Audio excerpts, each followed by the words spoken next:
சீரியல்களின் full எபிசோடுகளை Sun டிவியில் ஒளிபரப்பான உடனே எக்ஸ்க்ளூசிவாக சன் நெக்ஸ்டில் மட்டும் ஃப்ரீயா பாருங்கள். நில்லுங்க சார், நில்லுங்க. உள்ளெல்லாம் போக கூடாது சார். குழந்தை எங்கேயே விட்டுட்டு போங்க. அண்ணா, குழந்தைய ஸ்கூல்ல சேர்த்திருக்கோண்ணே. இன்னைக்கு முதல் நாள், அதான் கிளாஸ்ல விட்டு போலான்னு வந்தோம். ஓஹோ, புதுசா ஒரு பொண்ணு சேர்ந்திருக்குன்னு ஹெச்எம் சொன்னாங்க. அது இந்த பாப்பா தானா? ஆமாண்ணே, பேரு செல்வி. நல்ல பேருமா. செல்வி, அண்ணனுக்கு சாக்லேட் கொடு. தேங்க்யூ. வயசு என்ன பாப்பா ஆகுது உனக்கு? 6. ஏன்பா, குழந்தைக்கு 6 வயசு ஆகுது? ஆமாண்ணே. ஏன்பா, இந்த பொண்ணு தான் பார்க்க கிராமத்து பொண்ணு மாதிரி 6 வயசு குழந்தை இருந்தும் விவரமே இல்லாம தாவணி கட்டிட்டு தெரியுது. உனக்கு என்ன பிரச்சனை? நீ கொஞ்சம் கவனமா இருக்க வேணாம்? 5 வயசுலயே கூட்டிட்டு வந்து ஸ்கூல்ல சேர்க்க வேண்டாமா? அப்படி சேர்ந்திருந்தா இந்நேரம் ஃபர்ஸ்ட் ஸ்டாண்டர்ட் படிச்சிட்டு இருந்திருப்பா. அண்ணே, நாங்க ஒன்னும் குழந்தைக்கு அப்பா அம்மா இல்ல, குழந்தைக்கு வேண்டப்பட்டவங்க. குழந்தைக்கு அம்மா மட்டும்தான் இருக்காங்க. அவங்க இன்னைக்கு வரல. நாங்க குழந்தைய ஸ்கூல்ல சேர்க்கறதுக்கு உதவி பண்ண வந்திருக்கிறோம். அம்பிட்டுதான். ஓ, பாப்பாக்கு நீங்க அப்பா அம்மா இல்லையா? பார்த்தா வயசு கம்மியா இருக்கேன்னு ஒரு யோசனை இருந்துச்சு. ஆனா ஜோடி பொருத்தம் அருமையா இருந்துச்சா, அதுதான் ஹஸ்பண்ட் அண்ட் ஒய்ஃப்னு நினைச்சிட்டேன். நினைப்பிய தப்பா நினைக்காதம்மா.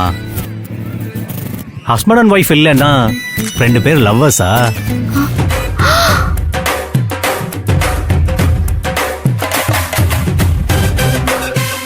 என்னம்மா 2 பேர் இப்படி முழிக்கிறீங்க? என்ன பாக்குற எல்லாரும் இதையே சொல்றீங்க? அதெல்லாம் ஒண்ணும் இல்ல. நாங்க 2 பேரும் ஒரே இடத்துல ஒன்னா வேலை பாக்குறவங்க. அம்பிட்டுதான். மா, பாக்குற எல்லாருக்கும் சும்மா அந்த எண்ணம் வராதுமா. நிஜமாவே உங்க ஜோடி பொருத்தம் அப்படி இருக்கு. அதனாலதான் எல்லாரும் அப்படி சொல்றாங்க.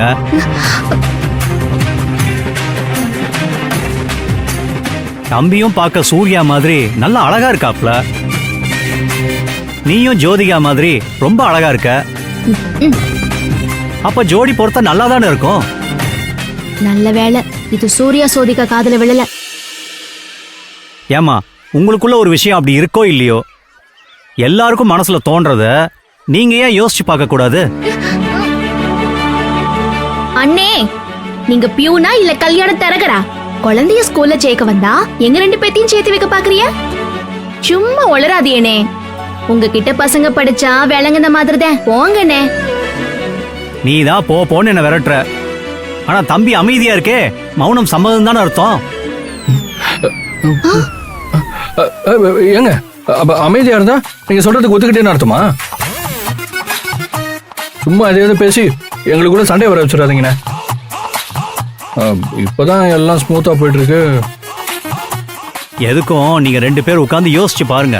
அதெல்லாம் யோசிக்கிறோம். முதல்ல நாங்க குழந்தைய கொண்டு போய் கிளாஸ்ல விடுறோம். அதெல்லாம் நான் பாத்துக்கிறேன். இதோ இதுதான் கிளாஸ் ரூம்.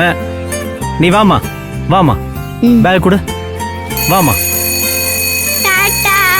டாடா.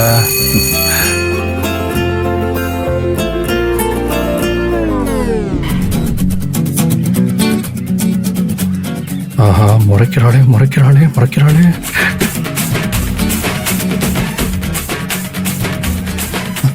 ஆனந்தி, என்ன இப்படி பாக்குறீங்க? நான் எதுவுமே சொல்லுங்க. ஆமா ஆமா, நீங்க எதுவும் சொல்லாம அமைதியால இருந்தீங்க. இருக்கட்டும் இருக்கட்டும். நான் என்ன பண்ண ஆனந்தி? ஏன் கோவப்படுறீங்க? ஆமா, நான் கோவமாத்தே இருக்கிறேன். உங்ககிட்ட பேச மாட்டேன். பேச மாட்டீங்களா? பேச மாட்டேன். பேச மாட்டீங்க? பேச மாட்டேன். நிஜமா பேச மாட்டீங்க? ஆமா, பேச மாட்டேன். அதான் பேசிட்டே இருக்கீங்களே.